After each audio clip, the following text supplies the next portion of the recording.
സംസ്ഥാനത്തെ ജയിലുകളിലെ സുരക്ഷ കൂടുതൽ ശക്തിപ്പെടുത്തുന്നതിനായി AI അധിഷ്ഠിത ഡ്രോൺ നിരീക്ഷണ സംവിധാനം പരീക്ഷണാടിസ്ഥാനത്തിൽ നടപ്പിലാക്കി ജയിൽ വകുപ്പ്. പദ്ധതിയുടെ ആദ്യ പൈലറ്റ് പരീക്ഷണം തൃശൂർ വിയൂർ സെൻട്രൽ ജയിലിൽ നടന്നു. ആഭ്യന്തരമന്ത്രി രമേശ് ചെന്നിത്തലയുടെ സാന്നിധ്യത്തിലാണ് ഡ്രോണിൻ്റെ പരീക്ഷണ പറക്കലും പ്രവർത്തന പ്രദർശനവും നടന്നത്.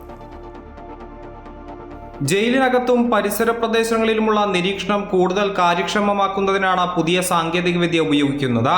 മുഖം തിരിച്ചറിയാനുള്ള സംവിധാനം, ആളുകളുടെ എണ്ണം കണക്കാക്കാനുള്ള സംവിധാനം, ഭൂമിക്കടിയിൽ ഒളിപ്പിച്ച വസ്തുക്കൾ കണ്ടെത്താനുള്ള സംവിധാനം, ജയിലിന് മുകളിലൂടെയോ പരിസരത്തോ സമീപിക്കുന്ന മറ്റു ഡ്രോണുകളെ തിരിച്ചറിയാനുള്ള സംവിധാനങ്ങൾ എന്നിവ AI ഡ്രോണുകളിൽ ഉൾപ്പെടുത്തിയിട്ടുണ്ട്.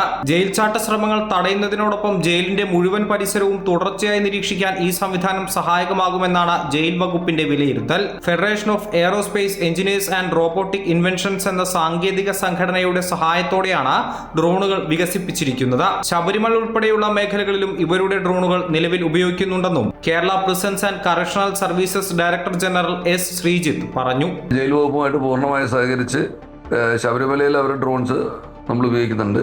അപ്പോൾ അങ്ങനെ ഇതിനകത്ത് കുറച്ച് അഡീഷണൽ ഫീച്ചേഴ്സ് ഉള്ളതെന്ന് പറഞ്ഞാൽ ഫേസ് റെക്കഗ്നിഷൻ സോഫ്റ്റ്വെയർ ഉണ്ട്, പിന്നെ ആൾക്കാരുടെ എണ്ണം എടുക്കാനുള്ള സംവിധാനമുണ്ട്, ഭൂമിക്കിടയിൽ കുഴിച്ചിടുന്ന സാധനങ്ങൾ കണ്ടുപിടിക്കാനുള്ള വ്യവസ്ഥയുണ്ട്. ഇനി വേറെ ഏതെങ്കിലും ഫ്ലൈയിങ് ഒബ്ജക്റ്റ് ഡ്രോണോ വല്ലതും വന്നാൽ അതിനെ ഐഡന്റിഫൈ ചെയ്യാനും പറ്റുന്ന രീതിയിൽ ഒരു ഡ്രോൺ സംവിധാനമാണ് നമ്മൾ പരീക്ഷിക്കുന്നത്. പരീക്ഷണം വിജയകരമാണെന്ന് വിലയിരുത്തിയാൽ സംസ്ഥാനത്തെ മറ്റ് ജയിലുകളിലേക്കും പദ്ധതി വ്യാപിപ്പിക്കാനാണ് ജയിൽ വകുപ്പിന്റെ തീരുമാനം. അമൃത ന്യൂസ്, തൃശൂർ.